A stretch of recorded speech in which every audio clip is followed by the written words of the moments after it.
lägsta.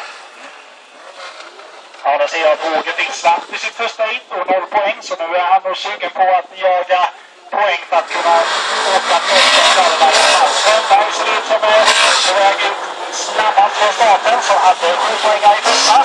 Före just Roger Bergqvist, klubbkompisen från Laxå. De får täten här nu över på styrverkan. Roger får på grund av sin bil. Aj, det var bra för han här uppe när han passerar stikertornet. Ja, det bara smäller och dånar om den. Det är inte lätt att köra när inte bilen går.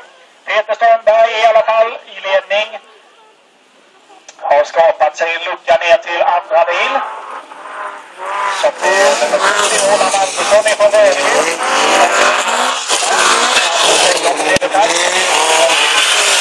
Schneider på fjärde. Och Jon Franzén då en bit efter på femte plats. Vi ska se om Roger får igång sig bilar. Nu har sakta framåt där, men det går inte snabbt. Ja, otur till Roger. Han är bra ut i starten på en annan plats, men sen bara dör bilen på honom. Strömberg i alla fall. Upp i ledningen. Jagas närmast utav Roland Andersson. Därefter Hampus Lejon på tredje. Och sen har vi Ronny Schneider på fjärde. Och på femte har vi Jon Franzén en bit efter. Men han verkar inte heller ha ordning på bilen.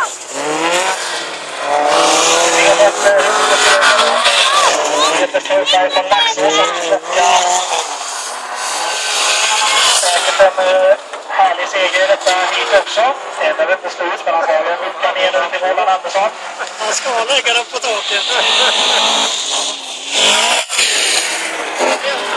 När de passerar stikertornet här så har de ju ett antal meter mellan sig alla bilar. Inga vilda fighter än. Vi ska se om Roland Andersson kan steppa upp lite och komma närmare Strömberg. Men han är väldigt duktig förare som ligger i täten där. Peter Strömberg uppifrån Laxå.